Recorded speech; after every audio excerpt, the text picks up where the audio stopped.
At isipin ng mabuti ang mga desisyong ilalaan para sa kinabukasan. Kumusta mga ka-idol? Ang pagbabalik ng ating YouTube channel, Boy June Channel. Sa ating video ngayon mga ka-idol, may panibagong channel na naman tayong i-review. Channel ng isang kilalang charity vloggers na si Kalingap Rob, at nakikita sa kanyang channel ang isang mga magandang video. Dahil ito sa kanyang pagtulong ng ating mga kababayang mga mahihirap na kapos sa buhay, nag-join ito noong bulan ng December 8, 2019. May video views itong umaabot ng 1,188,877,564.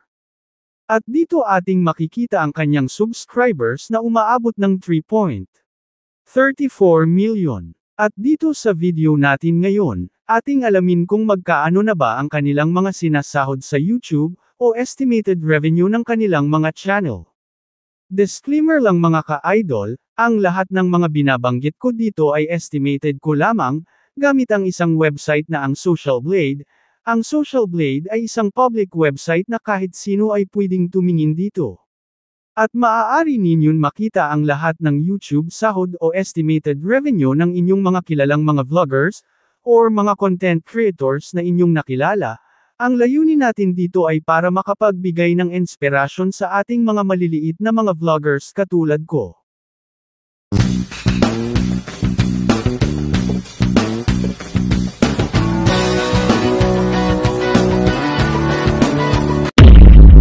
At kung may kakilala kayong mga vloggers na gusto ninyong malaman ang kanilang mga YouTube sahod, o gusto ninyong i-review ang kanilang mga channel, comment ninyo dyan sa baba, at ating gagawan ng video, katulad nito.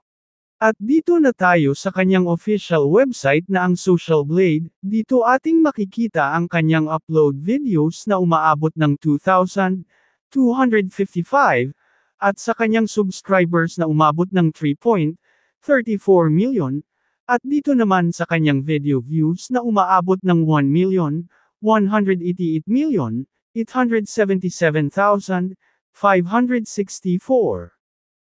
Country Philippines, channel type entertainment. Nag-umpisa itong mag-vlog noong December 8, 2019, at dito na tayo sa kanyang the last 30 days na subscribers.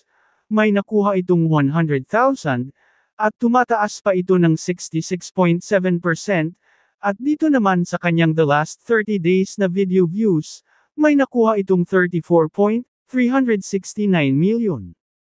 At tumataas ito ng 1.9%. Wow! Ang ganda ng galawan sa the last 30 days ni Kalingap Rob. Dito na tayo sa kanyang YouTube stats summary.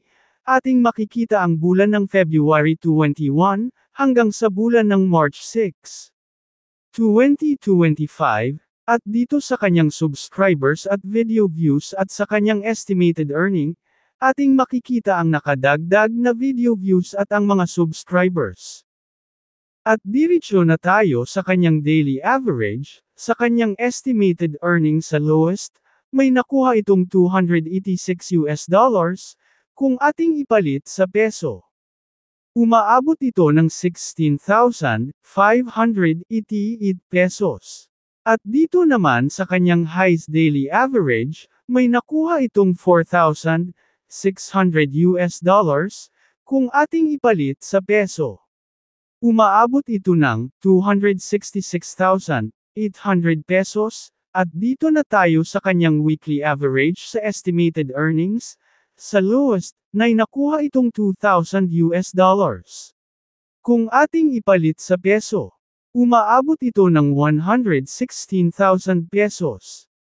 At dito naman sa kanyang weekly average sa highest estimated earnings, may nakuha itong $32,100,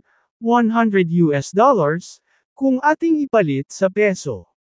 May nakuha itong 1,861,800 pesos. At dito na tayo sa kanyang monthly estimated revenue sa lowest, may nakuha itong $8,600, kung ating ipalit sa peso. May 498,800 pesos ito. At dito na tayo sa kanyang highest estimated revenue, may nakuha itong $137,500 kung ating ipalit sa peso. May pira itong umaabot ng 7,975,000 pesos. Wow! Congratulations sa channel ni Kalingap Rob, malaki na pala ang kanyang sahod sa YouTube ngayong bulan ng March 2025. At kung nagustuhan po ninyo ang ating pagre-review, huwag malimot mag-subscribe ng ating channel, at like, comment, maraming salamat po. At hanggang sa susunod pa nating mga video, salamat po.